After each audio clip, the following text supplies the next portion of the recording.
ya Liliana, te presento. Liliana es la directora general de AMEXCAP.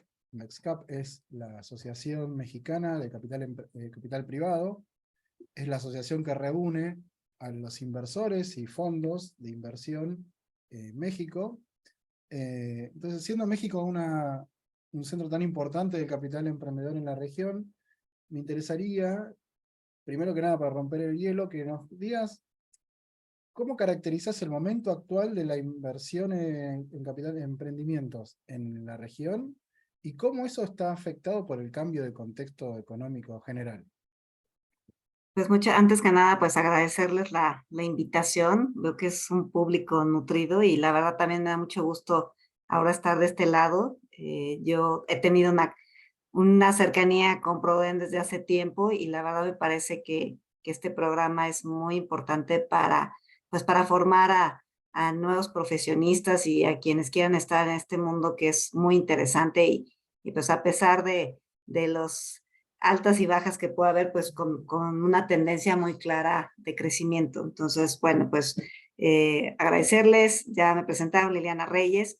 Yo, soy directora de la asociación desde hace 5 años y previo a esto me tocó la oportunidad de trabajar en el Instituto Nacional del Emprendedor en México, que fue la institución, ya no existe, pero fue una institución que apoyaba básicamente el emprendimiento y la innovación, y dentro de los elementos más importantes para que esto sucediera, pues era la creación o el apoyo de fondos de etapa temprana, los llamados Venture Capital, eran First Time Funds, First Time Fund Managers, y pues realmente me siento muy honrada de haber participado en esa política pública porque pues realmente hizo un antes y un después en el ecosistema de Venture Capital en el país. Pasamos de 2013 de tener identificados 15 fondos de etapa temprana a hoy en día más de 100, y el INADEM en su momento apoyó a cerca de 42 fondos, incluidos el Fondo de la Alianza del Pacífico. Entonces, claramente, pues el papel del sector público, de las políticas públicas es muy relevante. Estaba escuchando la conversación anterior y pues creo que hace mucho sentido, y desde hace 5 años estoy trabajando en esta asociación, que también vale la pena decir que es una asociación que agremia no solo fondos de venture capital, sino fondos de private equity, de capital de crecimiento, de crédito privado, de infraestructura, de energía, de bienes raíces. Y como también lo mencionabas, Juan, tenemos algunas oficinas de familia que se han sumado a la asociación, así como los corporate venture capital. Y también, escuchando la plática anterior, pues los grupos de ángeles inversionistas también están buscando un espacio en donde puedan también colaborar, porque todos ellos conforman este ecosistema de financiamiento, y pues una parte de ellas es el venture capital. Y ya regresando a la pregunta, Juan, de cómo vemos este panorama, pues ciertamente también decir que México, pues con esta política pública, pues realmente detonó mucho el ecosistema, y lo que estamos viendo son los resultados de esta inversión en política pública de creación de fondos. Muchos de estos fondos, pues hoy fondos que están levantando segundos o terceros fondos, y eso habla también de una madurez de la industria que pues hace unos años no existía. Y en algunos datos, que es parte de lo que la asociación hace, recabar información de nuestros socios, que complementamos también con otras fuentes confiables, sí vemos que los últimos, bueno, a partir del 2019 a la fecha, y de hecho en los últimos 10 años, esta industria ha mantenido un crecimiento importante y constante.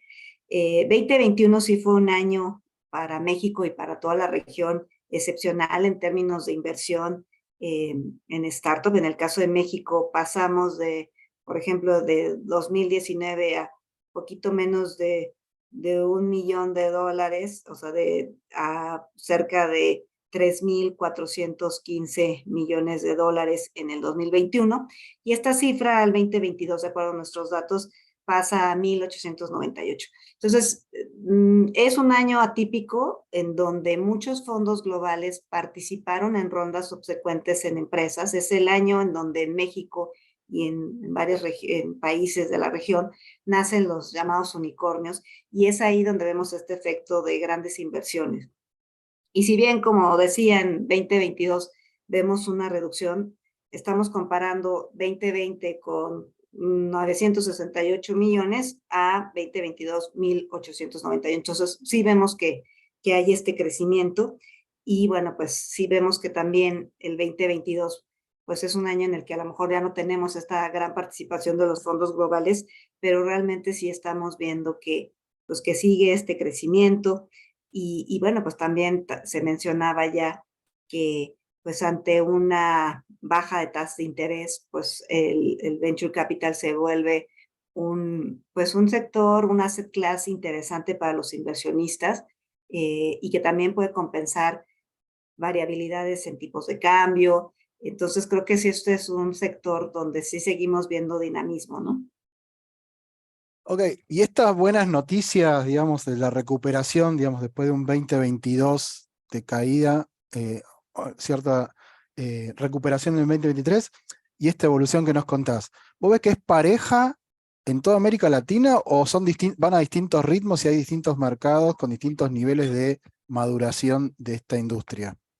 No, claramente es una tendencia creciente. Creo que además la región, América Latina, pues es como otros países emergentes, pues un lugar en donde la industria es relativamente joven, no diría nueva, pero sí joven, y donde hay muchísimas oportunidades, ¿no? Creo que los inversionistas están buscando diversificar. Digamos, yo vería dos tipos de inversionistas potenciales para la región. Aquellos internacionales que saben muy bien esta industria y que están buscando mejores oportunidades de retorno y de proyectos interesantes, y aquellos potenciales inversionistas que no son tan expertos quizás en la industria, pero que también pueden estar interesados en participar, y muchos de ellos a nivel local, ¿no? Entonces, me parece que sí hay un grado de madurez, por supuesto, en cada país, en la industria. Nosotros hicimos hace un par de años, por ejemplo, un estudio que nos queríamos comparar, por ejemplo, con Brasil. Sabemos que Brasil también dentro de la región, pues es uno de los países que más fondos de venture capital tiene, que ha presentado un crecimiento importante en toda la industria de venture capital. Y algo que nos gustaba hacer es, sobre todo, dimensionar, ¿no? ¿Cómo nos podemos comparar con Brasil, México, en este caso, en el estudio que hicimos, si realmente no somos iguales, ¿no? No somos iguales en grado de madurez, ellos empezaron mucho antes, hay el doble de fondos que los que existen en México, hay el doble de años quizás de lo que se ha estado trabajando, pero tratamos de hacer un análisis, y eso es lo importante quizás de lo que hacen también las asociaciones, que por cierto, pues ya prácticamente están en todos los países de Latinoamérica. Han nacido en el último año pues asociaciones en donde no había, y eso es muy positivo. Pero bueno, de lo que vemos es, en este estudio vimos, por ejemplo, que del 2010 al 2014, la tasa de crecimiento ponderado de la industria en México era del 15,2%, mientras que en Brasil para la misma fecha era de cerca del 107%. O sea, era una diferencia verdaderamente abismal. Y luego volvimos a correr esta información para el 2015, el 2019, y vimos que en el caso de México ya la tasa de crecimiento, en parte por todo lo que mencioné ahorita, las políticas públicas, un fondos y fund managers ya más maduros que están pues participando más activamente en la industria, la tasa para México ya pasaba al 80%, mientras que la Brasil se bajó un poco al 51%. Entonces, tratamos de comparar tasas de crecimiento digamos, hacernos realmente comparables, pues vemos que cualquier país podría tener este crecimiento con una serie de elementos que pueden ir desde las políticas públicas, que me parecen a mí, además de que tuve la oportunidad de participar, pues muy importantes, porque para que exista inversión en estos fondos es también importante tener inversión ancla, ¿no? Entonces, muchas veces, si el gobierno participa en la creación de fondos, no es solo el recurso que puedan aportar, que por supuesto es importante, sino es la confianza que el mismo gobierno le está dando a un ecosistema de emprendimiento e innovación.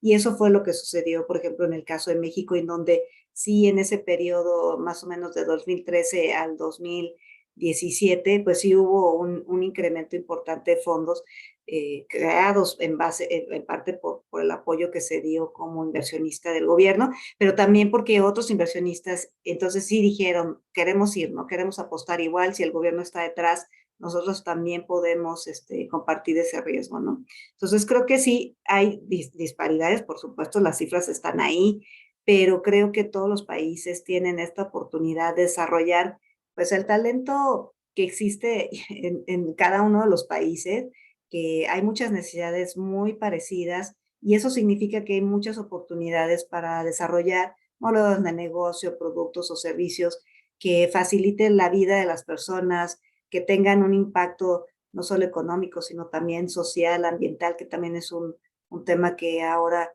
pues todos los inversionistas están viendo de cerca. Entonces creo que cada país tiene pues esas oportunidades y pues tratar de hacer esta reflexión, ¿no? No nos podemos, si nosotros, por ejemplo, México, nos comparábamos todo el tiempo con Brasil, pues acabaríamos bastante, quizás preocupados, mejor nos ocupamos en desarrollar lo propio y encontrar estos actores del ecosistema y estos beneficios que podemos ofrecer a la inversión, ¿no? Ok, ya nos contaste un poco de cómo viste o cómo ves vos la evolución, digamos, de la oferta del lado de la industria, es decir, el surgimiento de fondos, el surgimiento de nuevos inversores, la irrupción de los inversores globales, el fenómeno este, la creación de asociaciones de capital privado en casi todos los países. Ahora vayamos del otro lado del mostrador y te pregunto, ¿cómo viste o cómo ves vos la evolución de la calidad de los emprendimientos y de los emprendedores que son invertidos o que quieren ser invertidos por estos fondos en los mismos tiempos, ¿no? En el mismo horizonte de tiempo, los últimos 5 años, por decir una cosa, como estuviste hablando recién? ¿Creció Pues la calidad? ¿Son mejores proyectos los que te llegan? ¿Ahí sigue habiendo problemas de calidad? Pues mira, nosotros directamente no tenemos acceso a las empresas o las conectamos con los fondos, que eso también hacen las asociaciones, porque quieren llegar a los fondos, pero lo que sí vemos que son datos, a mí me gusta mucho el tema de los datos duros porque llegamos a algo que sí podemos medir y eso es muy importante. Sí estamos viendo emprendedores más preparados y yo lo diría simplemente por el nivel de inversión que se está dando, ¿no? Yo cuando hace varios años me tocó estar en el INADEM, como les platicaba, pues sí también veía que había un surgimiento de muchísimas redes de aceleradoras, eh, y la verdad, pues me parecen muy importantes. Creo que es fundamental ayudar a los emprendedores en la etapa que se encuentren pues a armar bien sus proyectos, a acercarse pues, al financiamiento. Pero para mí en ese momento, y lo sigue siendo, quizás un elemento fundamental es que tanto de estas, el éxito puede estar medido en si realmente un fondo está interesado en invertirle a esa empresa, ¿no? Entonces, lo que nosotros estamos viendo es que, por ejemplo, en este periodo del 2018 al 2022, tenemos registrado que se han invertido en cerca de, en el caso de México nada más, en 471 startups. Y eso significa pues que hay un interés de los expertos, que son los fondos, eso es lo que apostamos con un fondo de capital privado, de decir, aquí hay una oportunidad de crecer un modelo de negocio, de hacer, solucionar un problema de manera eficiente, disruptiva, escalable, y que está detrás el equipo que se requiere para hacerlo. Entonces, a mí me parece que sí estamos viendo esa madurez de los emprendimientos, porque está habiendo más empresas invertidas por ellos. Y también otro elemento muy importante es qué tanto están saliendo los fondos de las empresas, ¿no? Cómo los han hecho crecer y finalmente cómo logran el éxito que están buscando cuando una empresa levanta capital y un fondo invierte en ellas. Y también ya tenemos datos de salidas, que eso es fundamental para los inversionistas, para el track record de los fondos y a su vez pues para las propias empresas, ¿no? Entonces sí estamos viendo eh, eso es súper importante y también es parte de la madurez pues, de un ecosistema. Entonces, si nos focalizamos en eso, creo que no tengo el dato de cuántos emprendedores llegan a pedir recursos y cuántos lo logran o no, pero el número total de empresas que se están invirtiendo, al menos en México, que pues es un país en donde es, digamos, del monto invertido, representamos el 75%, si contamos la región en general, pues yo creo que sí puedo decir que los emprendedores están más preparados, que conocen más de qué se trata esta industria y bueno, pues que están identificando mejor estas oportunidades, ¿no? Lo que te voy a pedir es, que nos ayudes un poco, porque por ahí hay gente dentro de la audiencia que no está tan familiarizada con la industria, entonces por ahí escucha nombres, pero por ahí si uno se tuviera que imaginar, bueno, ¿y qué posición juega este actor, este jugador dentro del ecosistema? ¿Qué le toca hacer? Este, ¿Cómo se está moviendo? Es decir, y en qué consiste. Entonces por ahí hay nombres que vos recién hablaste de los fondos, hablaste de fondos globales, entonces también hablaste de oficinas de familia. ¿Puedes, por ejemplo, explicarnos qué es una oficina qué es una oficina de familia o una family office y qué rol tendría una family office en esta industria del financiamiento de emprendimiento?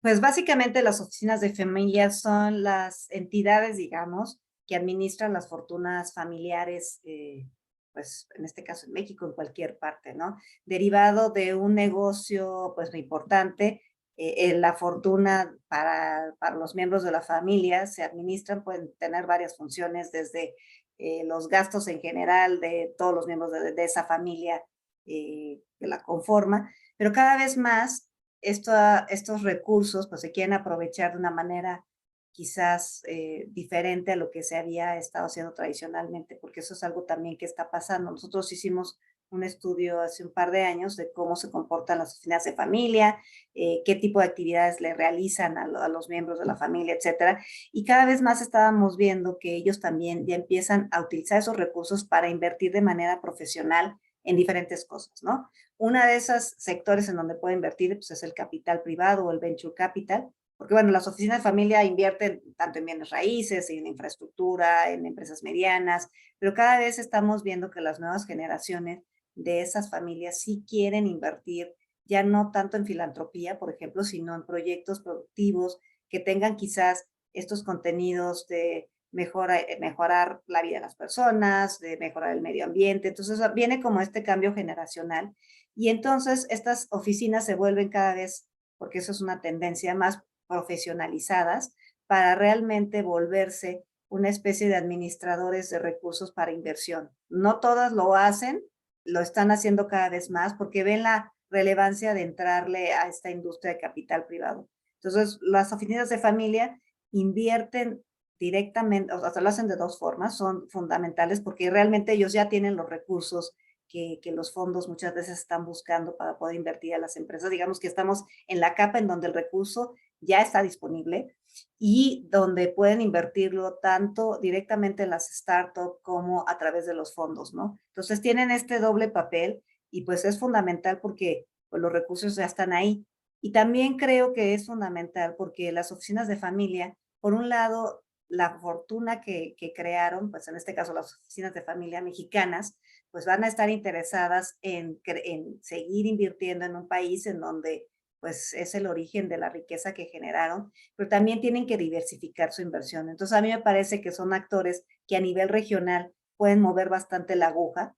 Entonces en el estudio que te comentaba o les comentaba que hicimos, sí vimos que un porcentaje importante de los recursos de las que administran las oficinas de familia sí lo están diversificando en la región. O sea, a ellos sí les interesa, si ya tienen una exposición muy alta, por ejemplo, en México, porque pues ahí está el negocio central, digamos, pues sí quieren invertir en otros lados y lo están haciendo. Entonces, para la industria en la región es una gran oportunidad acercarse a las oficinas de familia. Son jugadores muy importantes para las startups y también para los fondos, ¿no? Las oficinas de familia pues suelen invertir, o lo ideal sería que invirtieran a través de fondos, si todavía ellos no conocen muy bien el ecosistema, si todavía no saben convertir, no conocen este asset class, pues lo pueden hacer invirtiendo en un fondo y eso pues obviamente va a llegar a las empresas o a las startups, ¿no? Pero también hay quienes lo hacen de manera directa.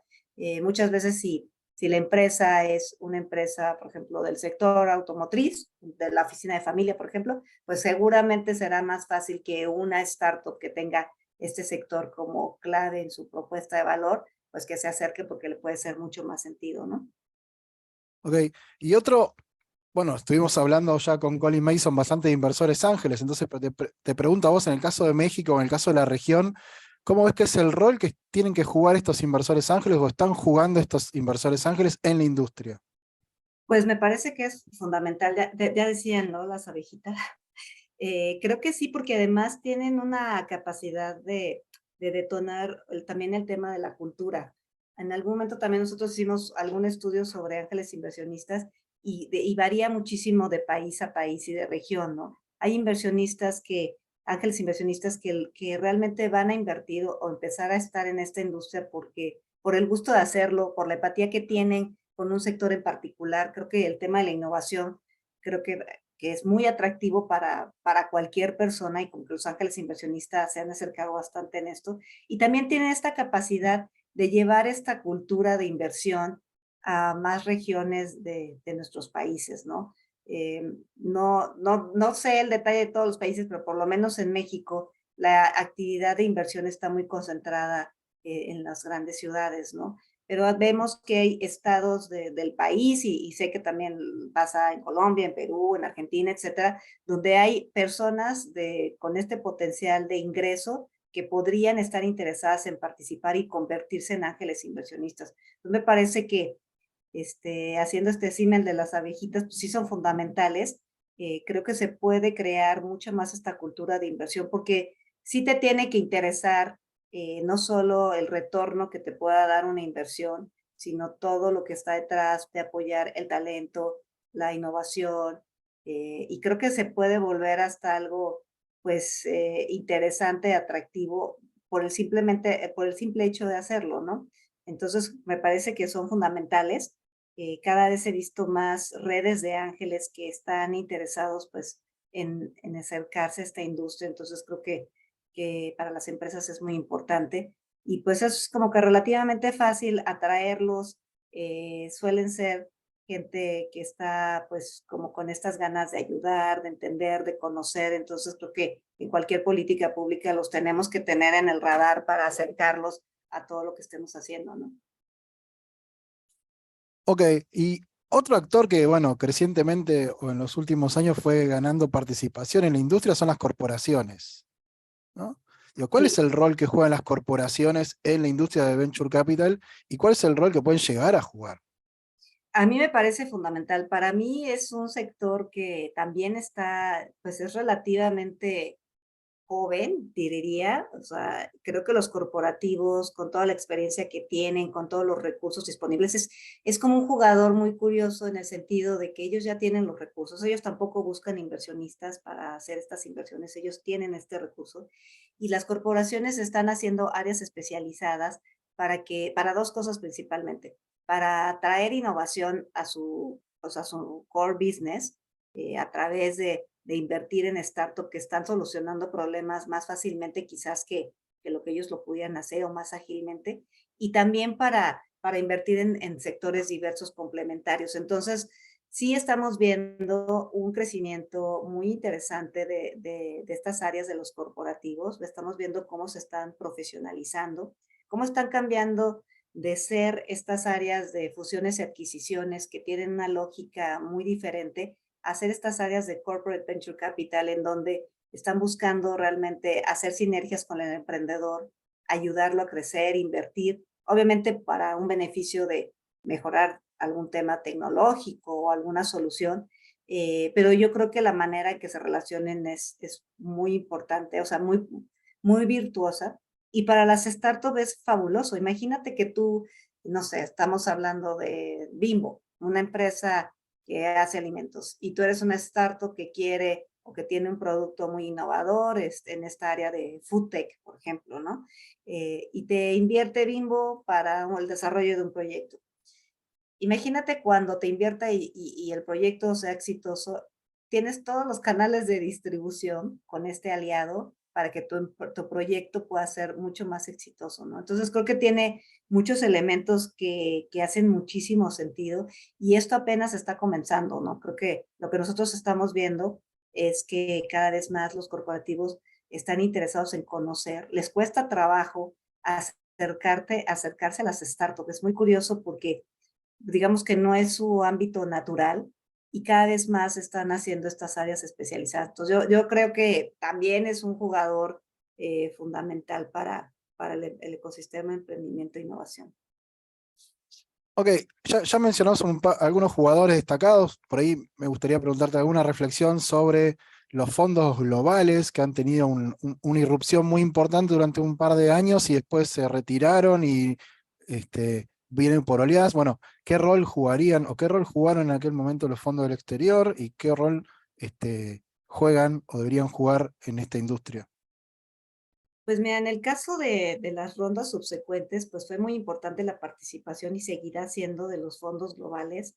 Yo creo que no se han ido, o sea, a lo mejor no están haciendo más cautelosas sus inversiones o fue muy acelerada en este año que mencionábamos, pero definitivamente hay apetito por acercarse a complementar estas rondas de los fondos que están invirtiendo en cada uno de los países. Creo que esa combinación es muy virtuosa, porque lo que estamos viendo es que la mayoría de los fondos, o sea, es muy importante tener fondos en cada uno de los países, porque eso retiene también a tus emprendedores, ¿no? Lo que pasaba, por ejemplo, en México hace varios años es que los emprendedores no tenían fondos de capital, de venture capital o tantas opciones en su propio país. Entonces solían ir a Estados Unidos, lo cual puede ser pues también muy complicado, etcétera.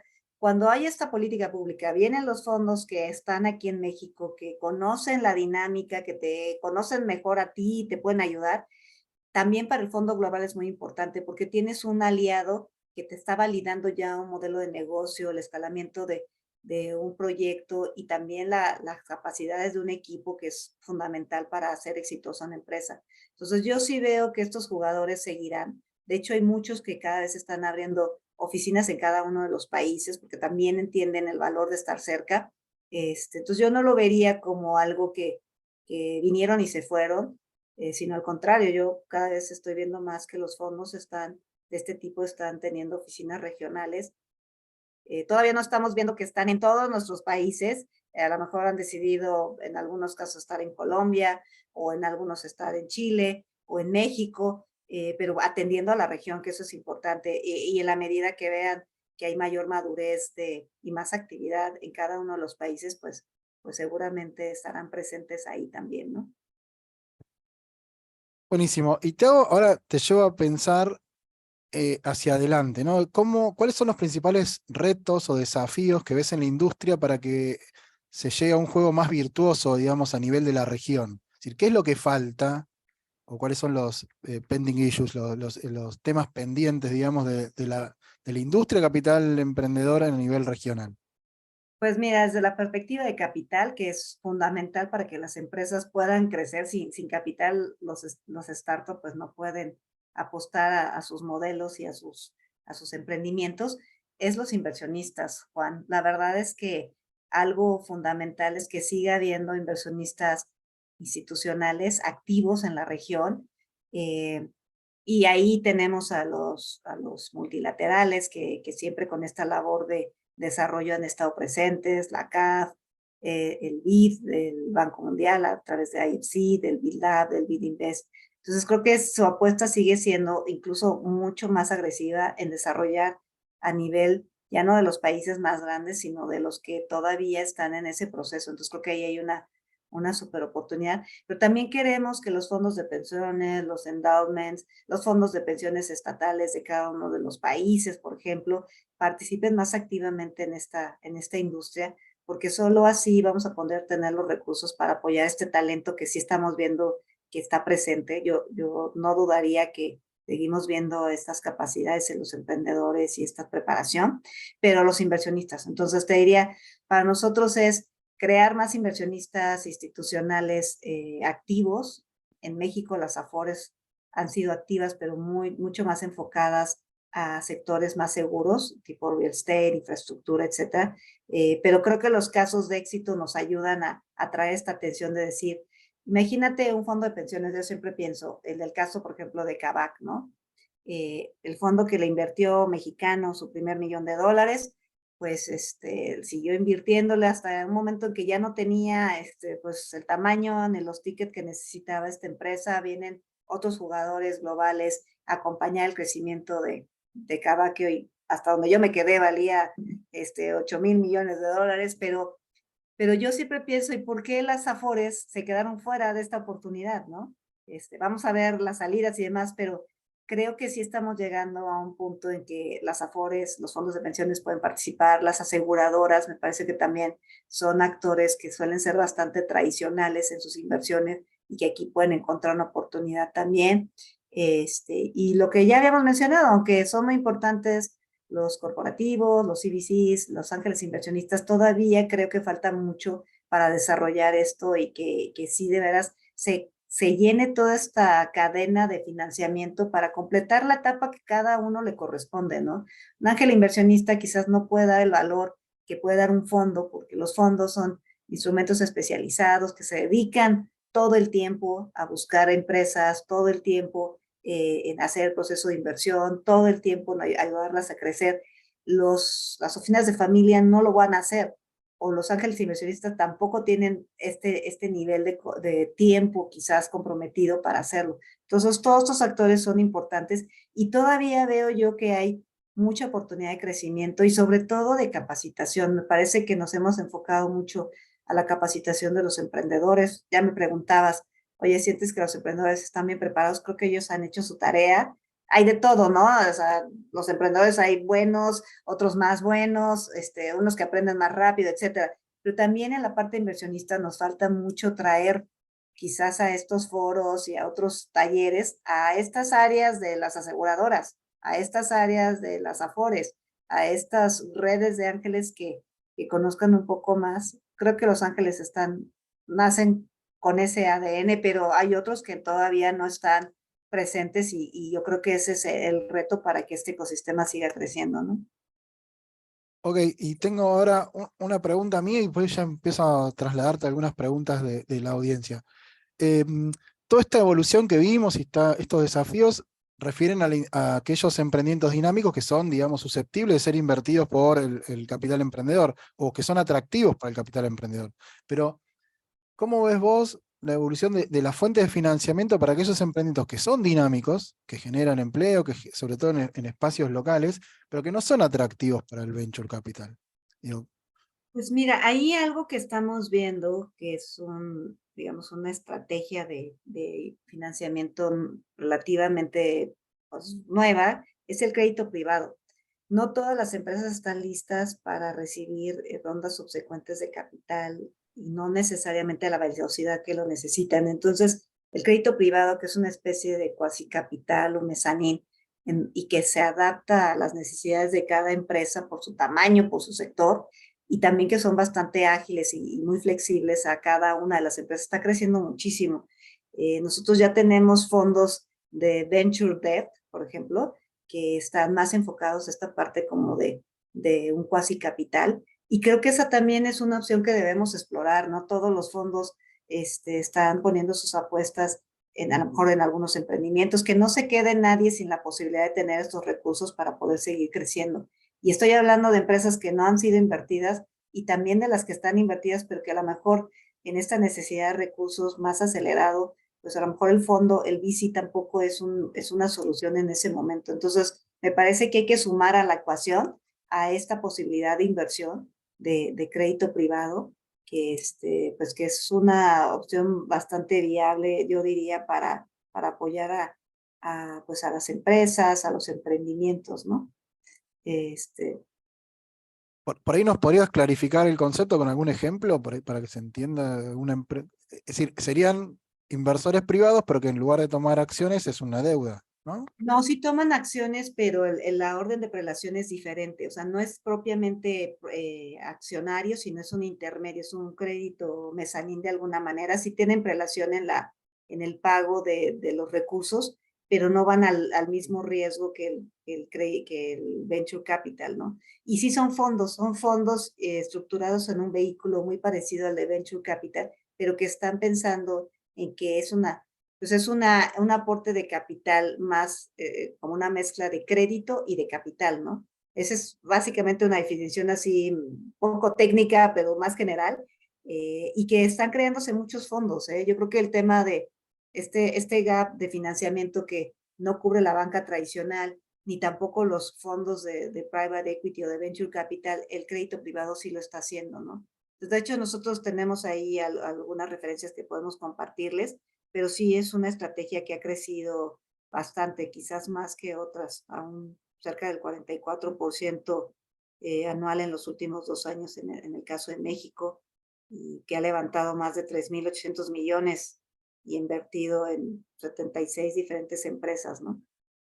Ahí empezaron las preguntas más terminológicas, es decir, esto del capital privado que mencionabas recién, ¿es como una nota convertible? ¿Es como un safe? ¿Son cosas Una especie, distintas?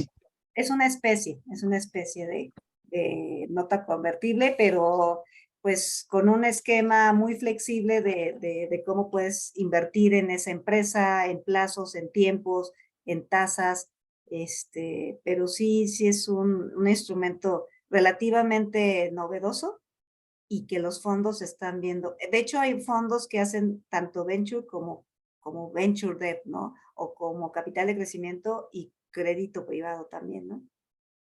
Bueno, voy pasándote algunas preguntas ya de los y las participantes. Primero, ahí Marta pregunta, ¿qué tanto están invirtiendo los fondos mexicanos en proyectos con enfoque social y o ambiental, es decir, en inversión de impacto? Pues mira, nosotros hemos estado haciendo, yo creo que ese es un tema que se está recabando información relativamente hace poco, pero que es un tema muy importante para los inversionistas y para, por ejemplo, las Afores, es algo que sí les interesa saber. No sé, fondos de impacto denominados como tal, yo creo que están creciendo, pero todavía no son muchos. En la asociación tenemos un par, pero sobre todo los fondos de venture sí están revelando que hacen inversión con enfoque de impacto, ¿no? No es para mí no es impacto en el sentido de que un fondo de impacto debe ser creado con la intención inicial de que quieren hacer una transformación de impacto en todas las inversiones que realicen. Pero los fondos tradicionales, y es muy difícil todavía porque el retorno de esas inversiones, pues todavía suele ser más difícil de obtener y finalmente hay un deber fiduciario por parte de los fondos para que los inversionistas tengan, entre otras cosas, ese retorno. Pero cada vez más, regresando a ese punto, cada vez más los fondos de venture sí tienen o están queriendo revelar por sus inversionistas que están llevando a cabo alguna inversión en una startup en particular que tenga este enfoque de impacto, ya sea que tenga un modelo de negocio enfocado en resolver una problemática social, recordando siempre que tiene que haber un retorno económico también. Y sí hemos visto esta tendencia. Tenemos algunos datos que no tengo a la mano, pero sí está creciendo.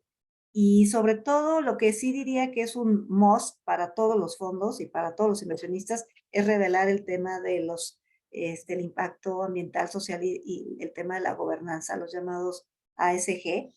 Hoy en día, sabemos que hay muchísimo reto para verdaderamente hacer esta revelación de información y luego la medición y la reducción en donde corresponda, pero sí es algo que está ya sobre la mesa. De hecho, nosotros tenemos un comité sobre ese tema que representa a todos los fondos a todas las estrategias que conforman la asociación y donde estamos identificando cómo podemos ayudar a los fondos y a su vez ellos a sus empresas a cumplir con estos temas que si tú vas con el IFC como fondo, te lo va a pedir.